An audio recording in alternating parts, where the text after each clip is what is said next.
mes amours, j'espère que vous allez bien. En tout cas moi ça va comme toujours. Aujourd'hui, comme vous l'avez vu dans le titre, on va parler du déménagement. Alors Audrey, comment tu fais pour trouver tes appartements? Quel est le budget? Comment on fait pour pas se faire arnaquer? Je vais tout vous dire dans cette vidéo là, ça fait tellement longtemps que je devais la faire. Donc aujourd'hui, c'est aujourd'hui.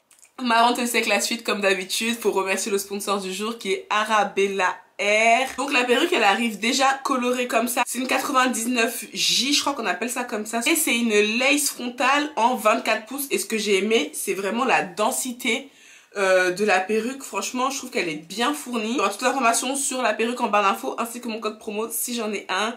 Bref, je pense que j'ai assez parlé. Je vous laisse tout de suite avec la suite de la vidéo. Je vous montre à l'intérieur vite fait. De la PP, c'est comme ça, comme d'hab, mais ils ont mis un élastique en plus, je trouve ça top.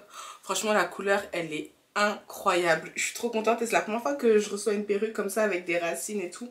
Et je trouve qu'elles sont plutôt bien faites. Donc, pendant que je me coiffe, aujourd'hui, on va parler des vraies choses. Là, je me suis dit, je suis en plein dans la période, je déménage encore une fois. Donc, je vais vous faire cette vidéo-là. Je vous ai aussi demandé sur Instagram de me poser des questions par rapport à mon déménagement si vous en aviez. Mais moi je vais vous donner déjà mes tips pour pas se faire trop avoir. Je serai à mon 3e appart, donc je commence à être rodée les gars. Donc je me suis dit pourquoi pas partager ça avec vous. Regardez la couleur. Elle est incroyable. Déjà, où chercher? Moi, j'ai toujours cherché chez des particuliers parce que j'ai pas le budget d'être en agence. Voilà. J'ai pas ce budget-là et souvent, j'ai pas le dossier pour. En agence, il faut avoir le budget et avoir des très bons garants ou bien gagner sa vie, enfin des choses comme ça. Et moi, c'était pas mon cas, donc j'ai toujours cherché des annonces particuliers sur Le Bon Coin. Je vais mettre mon spray protecteur de chaleur. Putain, les boucles elles sont incroyables carrément, j'ai même pas envie de lisser. Sur Le Bon Coin il y a aussi des professionnels donc faites attention. Et je sais pas si vous le savez, si vous avez l'habitude de chercher des apparts, mais dans les particuliers sur Le Bon Coin il y a des professionnels qui se cachent. Si on vous demande des honoraires, des frais pour les visites ou je ne sais quoi, sachez que c'est pas du particulier et si c'est un particulier qui vous demande des frais pour les visites ou des honoraires, sachez que c'est pas légal en fait. Donc moi, c'est ce que j'ai toujours fait et je trouve que déjà pour les jeunes qui n'ont pas des sommes mirobolantes et qui veulent déjà économiser un peu d'argent, je trouve que tu économises pas mal d'argent rien qu'en passant par là. Et après, il y en a qui te diront, ouais, je préfère aller en agence parce qu'avec des particuliers, je me suis fait avoir à plusieurs reprises, machin, c'est plus sûr, je passe par l'agence directement. Bon, ça, après, ça dépend de chacun. Mais moi, je vous dis ce que moi j'ai fait et ce que moi je conseillerais en tout cas. Donc, comme je vous disais, les avantages, c'est que tu parles directement avec le propriétaire. Donc, c'est plus simple. Mais effectivement, on peut estimer qu'on a plus de risques parce que c'est pas encadré vraiment et ça demande plus de travail entre guillemets. Une agence elle va chercher pour toi souvent, c'est elle qui va gérer s'il y a des problèmes avec le proprio et tout ça. Moi après moi j'ai jamais eu de problème dès que j'avais des soucis par exemple, je sais pas moi une fuite, un truc qui fonctionne pas, une connerie hein. J'ai appelé le propriétaire et je gérais ça avec lui et dites-vous que vous n'êtes pas à l'abri de quoi que ce soit parce que vous êtes en agence. Hein. Je connais plein de personnes qui sont en agence et qui ont des galères pas possibles. Il faut que vous fixiez un budget selon les charges, etc. Combien vous êtes prêt à mettre dans le loyer chaque mois. Et en fonction de ça, vous allez pouvoir rentrer ça dans vos critères de recherche.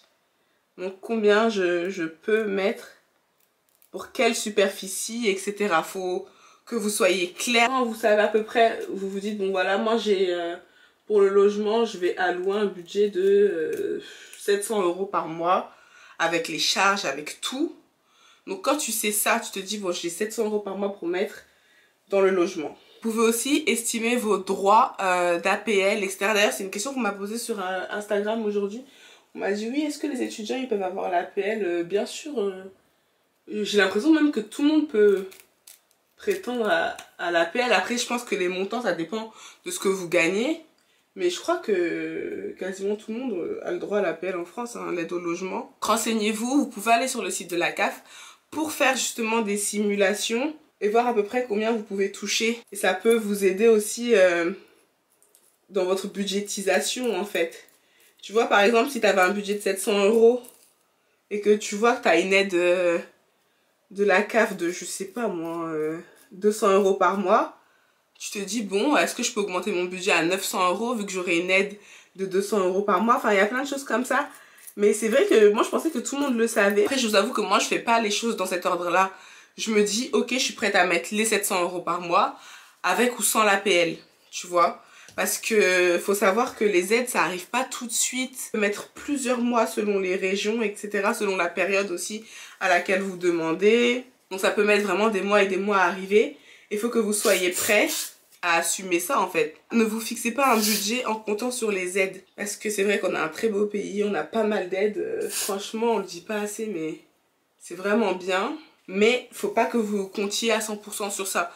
Donc moi, c'est ce que je vous conseillerais, de vous fixer un budget sans l'APL en fait. Je pense qu'il peut peut-être avoir d'autres aides parce que je me suis un peu renseignée. Je sais qu'il existe d'autres aides comme l'aide au déménagement, ou bien prime déménagement, bref, je sais pas comment ça s'appelle. En tout cas, renseignez-vous sur les aides, faites le point sur ça. Par rapport à la localisation de votre logement, vous voyez selon vous ce que vous pouvez faire, vous déplacer, etc. Et il faut savoir, vous pouvez aussi demander l'adresse exacte des biens parce que c'est pas tout le temps écrit sur les annonces. Vous pouvez envoyer un message à la personne qui a posté l'annonce pour avoir l'adresse exacte et voir les transports à côté. Parce que des fois on va vous mettre des annonces, on va dire proche de tout transport, bus, tram, machin. Tu sais même pas c'est proche comment, parce qu'il y en a qui peuvent dire proche mais en fait ça a 15 minutes à pied d'un transport en commun, et toi encore après tu prends le transport, t'as combien de temps de ton boulot, t'as combien de temps de l'école de tes enfants, t'as combien de temps, enfin il y a plein de choses comme ça. Donc moi ce que je faisais c'est que je demandais l'adresse exacte pour savoir si c'est vraiment à 5 minutes de tel bus ou si c'est vraiment à côté de l'autoroute ou j'en sais rien moi, tu vois.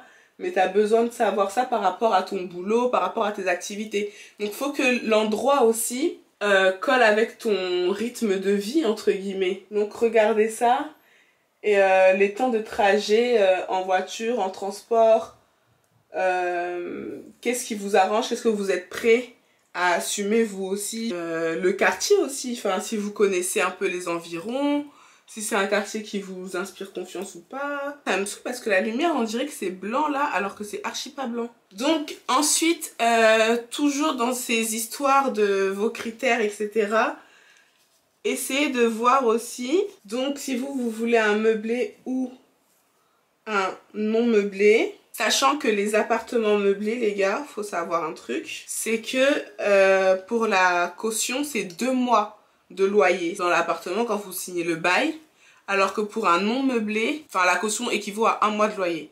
Vous voyez ce que je veux dire? Par exemple, moi, quand je suis rentrée dans l'appartement dans lequel je suis là, et ben, j'ai dû donner pour la caution l'équivalent de 2 mois de loyer, plus donner le loyer en question.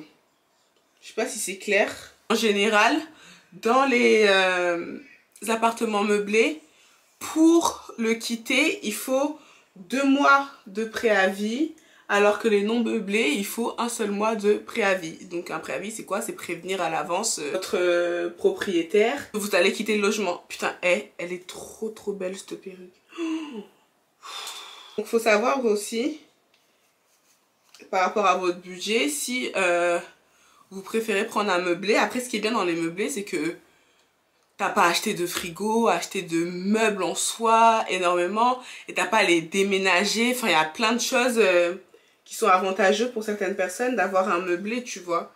Et de l'autre côté, bah, les désavantages, c'est que bah, c'est pas forcément des trucs que toi tu as choisi. Mais c'est vrai que ça te facilite parce que tu peux rentrer directement dans l'appartement. Faites attention les gars, parce que ça aussi j'ai eu une question comme ça la dernière fois sur Instagram.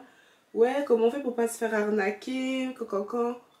Parce qu'on sait jamais, les annonces là les gars, ça va trop vite. Il y a beaucoup de voleurs et de gens qui sont pas honnêtes sur internet. Donc faut vraiment se méfier. Donc déjà dans un premier temps, Moi en plus c'est ce qui m'est arrivé il y a pas longtemps. Il y a quelqu'un qui a essayé de faire un truc chelou là. La personne voulait que je transmette mon dossier sur le Bon Coin avec fiche de paie, pièce d'identité, etc. avant même d'avoir convenu d'une visite en fait. Et ça c'est pas possible. Faites attention les gens qui sont chauds pour vous demander vos documents là, parce qu'il y a des gens, on sait pas ce qu'ils font avec en fait. Bien sûr, ne transmettez pas d'argent, hein. Je pense que ça, vous le savez, c'est logique. Donnez de l'argent par virement, pas d'espèces déjà. Je vais raviver les boucles. Je vais en faire quelques-unes en plus. Comme ça, je peux continuer à vous parler. Lorsque vous avez signé le bail à la remise des clés, là, vous faites un virement ou vous donnez un chèque avec la caution, avec le mois de loyer, etc. Là, oui. Mais donnez pas d'argent comme ça, de manière hasardeuse. Si on vous dit qu'il faut donner une somme pour quoi que ce soit, dites-vous que ça sent mauvais en fait. Et je voudrais aussi vous dire d'être organisé. Et c'est une fille qui est complètement désorganisée qui vous dit ça, mais c'est très important quand il s'agit d'un déménagement, soyez organisé. Donc, soyez sûr, avant de déposer votre préavis, que vous allez trouver quelque chose, que vous avez déjà trouvé quelque chose, surtout si c'est un préavis que d'un mois. C'est vrai que c'est compliqué, donc dans les recherches, essayez de voir aussi, ça c'est vrai que c'est compliqué, il faut avoir de la chance, mais de voir un bail qui commence au moment où vous arrêtez votre bail. Pour pas perdre d'argent en fait, pour pas payer un loyer dans le vent. J'allais oublier un truc. Quand vous faites vos recherches, demandez toujours des visites. Parce que des fois, des choses qu'on voit sur internet, après tu vas voir en vrai, ça n'a rien à voir. Et ça peut être dans le bon comme dans le mauvais sens. C'est-à-dire que moi, il y a des appartements que j'ai vus sur internet, je me suis dit waouh, et j'ai été les voir, c'était n'importe quoi. Et comme là, l'exemple de l'appart qu'on va avoir, sur internet, les photos, elles payaient pas de mine, c'était pas ouf. Il n'y en avait que 3, elles étaient un peu sombres. Mais sur le papier, elles correspondaient à pas mal de choses qu'on recherchait. Donc on est parti voir. Et donc ça a été le contraire, donc ça a été une très bonne surprise, etc. Donc essayez de vraiment maximiser les visites si vous avez l'opportunité de le faire. Faites-le. Et lors des visites, si je peux vous conseiller une chose, de poser énormément de questions quant à la consommation, quant à la sonorisation, quant à l'humidité et tout. Vous posez beaucoup de questions, même si le propriétaire, il va pas forcément vous dire oui, effectivement, c'est hyper humide, il y a zéro sonorisation, les voisins sont exécrables. Bon, voilà, ça va jamais arriver, les gars. Même un agent immobilier en agence, il va jamais... Enfin, lui, il veut louer ses trucs, donc ils vont jamais vous dire quand il y a des trucs qui vont vraiment pas. Mais vous allez voir déjà leur tête. Et puis, si vous avez des gens honnêtes, qui sont pas des gros mythos, ils vont vous dire pour la consommation, si ça consomme tant ou tant. Ou bien, tu demandes à quoi c'est chauffé, qu'est-ce qui rentre dans les charges aussi, s'il y a l'eau, s'il y a l'eau chaude, s'il y a l'entretien des parties communes ou pas. Enfin, il y a beaucoup de questions à poser et comme j'ai dit aussi, regardez bien. Faites pas des visites comme ça superficielles pour juste faire une visite. Regardez bien autour de vous, levez les yeux, regardez l'aération, regardez s'il y a assez de fenêtres, regardez le système de chauffage, plein de choses comme ça. Posez des questions et soyez observateur. Et je sais que sur internet, vous pouvez trouver des sites qui vous disent quelles questions poser à un propriétaire avant de louer son appartement, qui vous montrent aussi quels sont les points à regarder lors d'une visite. Tout lors de l'aménagement maintenant de l'appartement, donc que ça soit un meublé ou pas un meublé, on va prendre le cas d'un non meublé. Il faut aussi toujours cette question de budget, hein, que vous budgétisiez, vous disiez bah écoute, j'ai entre temps et temps à mettre dans l'électroménager, la décoration à mettre dans la literie. Je suis pas là pour vous vendre du rêve les gars, je vais vous dire ce que moi je fais, ce que je ferais et ce que je conseillerais. C'est de privilégier le neuf pour l'électroménager. Parce que je vous dis, j'ai déjà acheté des trucs en occasion sur le Bon Coin, etc. Comme micro-ondes, mini-four, des choses comme ça. Et tu perds plus d'argent que si tu avais acheté en neuf. La literie aussi en neuf. Après encore peut-être le cadre de lit, sommier et tout.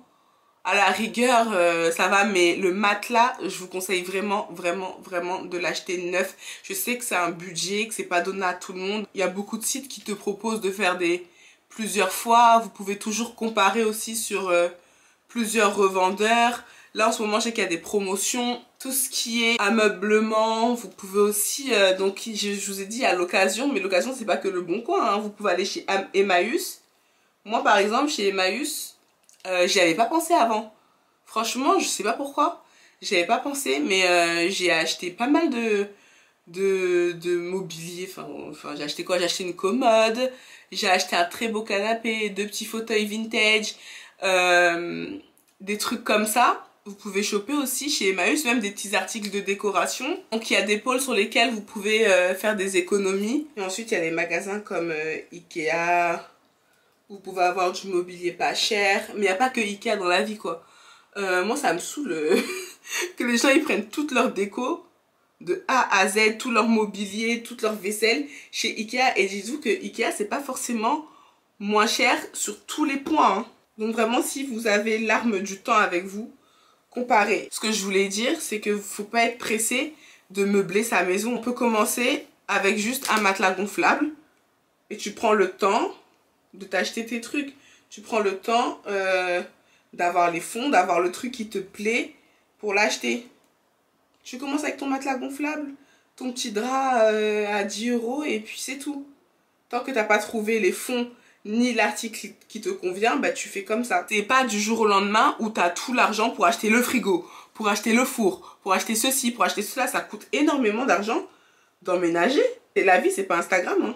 Si pendant quelques mois t'as pas de canapé, et bah c'est pas la honte. Si pendant quelques mois t'as pas encore ton lit, c'est pas la honte, hein. Au contraire, vivez pas pour Insta, les gars, je vous jure. Donc voilà, je pense que j'ai donné le maximum de conseils, mais n'hésitez pas à me poser des questions, hein. S'il y a des choses que vous voulez que j'éclaire dans les commentaires, je me ferai un plaisir. Donc voilà les gars, c'est la fin de la vidéo, j'espère qu'elle vous aura plu. Je vois que ça fait exactement 44 minutes que je parle. Ah, Audrey, bon courage pour le montage. En tout cas, cette perruque, elle est magnifique. N'hésitez pas à aller en barre d'infos pour avoir toutes les informations sur cette perruque. Moi, je vous fais d'énormes bisous, prenez soin de vous et à très vite sur ma chaîne. Mouah.